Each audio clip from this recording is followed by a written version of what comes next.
जय श्री कृष्णा। राधे राधे। अनंत चतुर्दशी के व्रत में प्रातः स्नान आदि करके स्वच्छ वस्त्र धारण करें। फिर भगवान के पास जाकर सारी पवित्रता का ध्यान रखते हुए भगवान गणेश का और भगवान विष्णु के अनंत स्वरूप का विधि विधान से पूजन करें। हल्दी, कुमकुम, चंदन आदि लगाकर भगवान का पूजन करें। पुष्प चढ़ाएं, घी का दिया जलाएं, आरती करें, धूप होम करें और भगवान विष्णु के सामने व्रत करने का संकल्प करें।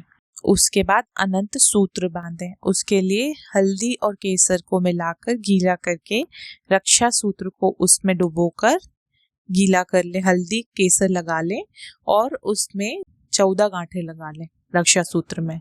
उसका आप एक अनंत सूत्र बना लें और अनंत सूत्र में जो 14 गांठें लगती हैं उनका मतलब 14 लोकों से होता है।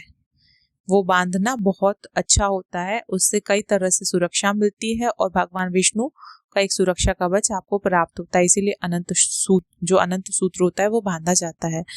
तो रक्षा सूत्र को हल्दी और केसर में भिगोकर उसमें 14 गांठें लगाकर उसको दीप धूप दिखा के भगवान विष्णु के समक्ष रखें। उनसे प्रार्थना करें, व्रत का संकल्प करें। फिर स्त्रियां अपने बाएं हाथ में और पुरुष अपने दाएं हाथ में अनंत सूत्र को बांधें। उसके बाद जो आप व्रत कर रहे हैं, व्रत तो आप करें, सिर्फ अन्न त्यागने से व्रत नहीं होता है।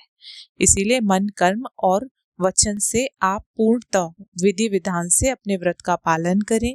क्योंकि अगर आप अन्न छोड़ देते हैं और किसी की चुगली करते हैं, झूठ बोलते हैं, चुगली सुनते हैं, किसी के लिए गलत विचार मन में रखते हैं, तो ऐसे व्रत का कोई मतलब नहीं है। इसीलिए अगर आपको व्रत का फल पाना है तो आप मन, कर्म, वचन से पूरी श्रद्धा से व्रत रखें तो आपको व्रत का फल अवश्य प्राप्त होगा और इस तरह से आप अपने अनंत चतुर्दशी के व्रत को पूर्ण कर सकते हैं। और विशेष बात यह है कि आप अपने अनंत चतुर्दशी की पूजा 11:21 से पहले पूरी कर लें, क्योंकि 11:21 से मृत्यु पंचक शुरू हो रहे हैं और अशुभ मुहूर्त शुरू हो रहे हैं। इसीलिए हो सके तो सुबह 11:21 के पहले आप अपनी पूजा कर लें। जय श्री कृष्णा। राधे राधे।